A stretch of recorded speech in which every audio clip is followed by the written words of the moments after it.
Estate Now, where we bring you the 3 E's: educate, empower, and engage. I'm your host, Harvey Blankfeld, and we've been selling homes here in Southern Nevada since 1988. We're also very proud to be part of the Real Estate Radio Network. That is a national network of local real estate professionals delivering timely, balanced truths about local market conditions. Then we also have Bill Nelson, who's one of the partners at Piercy Bowler Taylor Kern.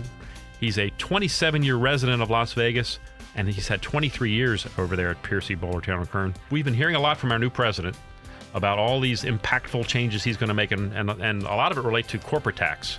So tell us what you think. What's happening with that? Right. This really could be impactful. Okay. The corporate tax rates. Right now, the corporate tax rate in the United States is 35%. No other industrial countries have a higher tax rate than the United States. Wow.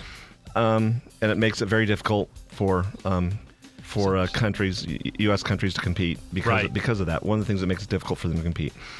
So the president has hinted, and there are ideas that the tax rate may go down to as far as 20%. Wow.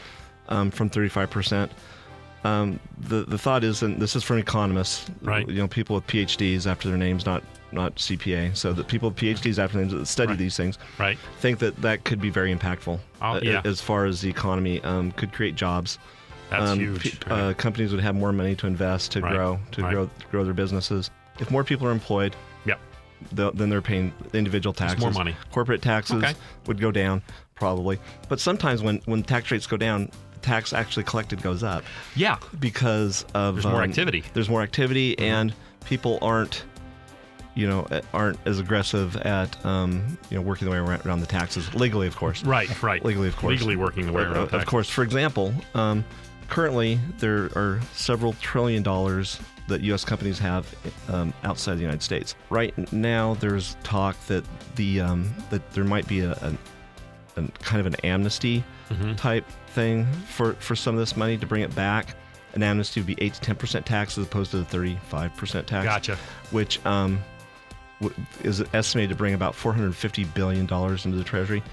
Wow. Which, 8 to 10% of a huge number is better than 0% of a larger number. Yeah, we hear about reducing the rate, but also taking out a lot of the quote unquote loopholes. And that's the thing. And you made a comment earlier about that, basically saying that the tax rate's so high, so everybody's looking for all these ways to wiggle out of it. Exactly. And I mean, and there are legal ways to do it.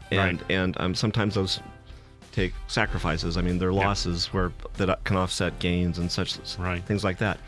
But there's always a cost benefit done. Right. You always need to do a cost benefit. The business owner or we help our clients with that. Right. Is it worth spending this money, spending X amount of money to save Y amount of money? Right. Is there really value there? The other thing I wanted to run by you real quickly was this PCAOB thing. What is that? Tell me what that is. The PCAOB is a Public Company Accounting Oversight Board. Okay. That came about in 2001, 2002-ish, when Arthur Andersen, a very, very large accounting firm, failed.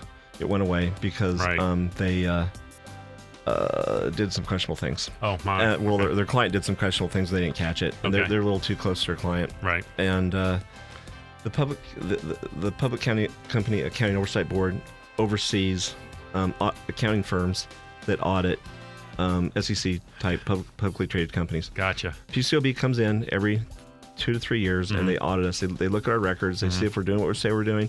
They see if we're meeting the standards, and we do. And we don't have any findings.